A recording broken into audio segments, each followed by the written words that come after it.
2 p.m. though. I know, right? Okay, share your name and where you're from. Hi, my name is Nairi, and I'm from California State University, Los Angeles. And what do you study?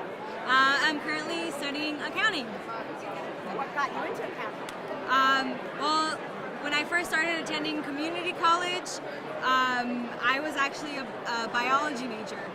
And then I quickly figured out that I did not like science as much as I thought I did. So I started exploring a little bit, asking around my friends and their majors, and my friend actually got an internship with RSM, and she wouldn't stop talking about how great accounting is, and I was like, you know what? I'm gonna try it. You know what? I'm gonna try to take a class, see how I like it, and I enjoyed it, and that's how I ended up taking it. Yeah. What is something unique or special about you? A little thing unique about me is like I love to challenge myself. So any challenge you throw at me, like I will take it on. So, for example, like in my school, like I was presented the opportunity to become president. I was terrified for my student organization. I was absolutely terrified, but I was like, you know what, I'm gonna try it.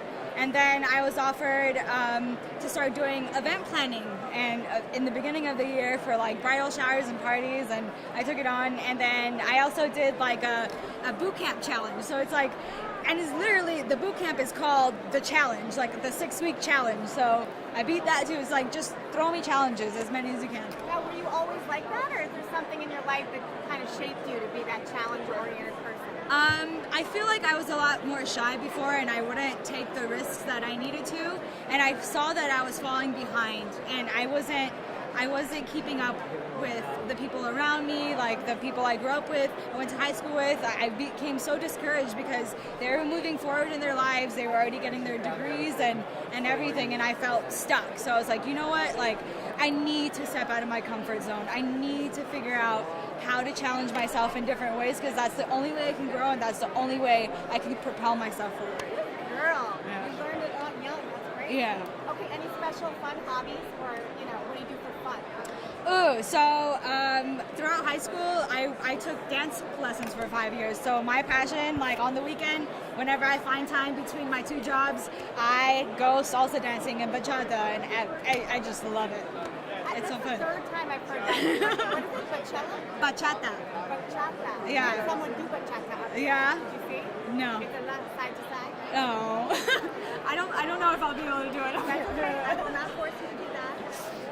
What's a challenging situation you've come across in your life, and how did you overcome it? So actually, in the beginning of this year, my mom, she's always worked very hard to take care of me and my sister, and she's worked a lot in her life, like always 2-3 jobs trying to keep us afloat and everything, and she became disabled this year. So it was a struggle financially, but I kept that challenge mentality, and I already had my job as an administrative assistant. At that time, I just started my presidency in the student organization I was in, but I felt like I needed to do something. I needed to challenge myself, so I started taking on event planning. I used my experience from what I gained from my student organization, because I would plan workshops and I would plan banquets and everything, and I was like, I think I could do this and I could actually turn it into something. So I did some catering serving, and just I made some connections, and on August 11th I have my biggest party. It's going to be a big, huge wedding with 500 people, and I'm preparing for that.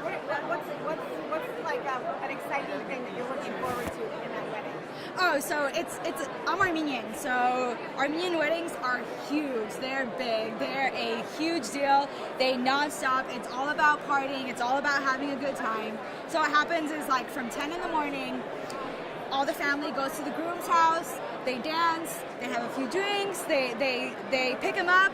Then they go to the bride's house. And then when they go to the bride's house, again, they dance, they drink, they pick up the bride, and then they go to the park, take pictures, and then they go to the church.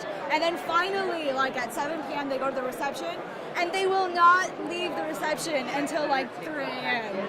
So what I'll be doing is like I'm going to be planning the events during the day. So like I'll be taking care of everything that's going to happen at the bride's house, bringing in my own catering servers, some of my friends that I used to work with, and yeah, just making sure everything's running how it's supposed to be, and everyone's having a good time, and I get to have a good time too. I have a seat at the reception. I'm totally excited. Awesome. That's a big Yeah. You did great. Yeah, thank you. Good job. All right. That's awesome. All right. No, it's okay. No, she's doing good.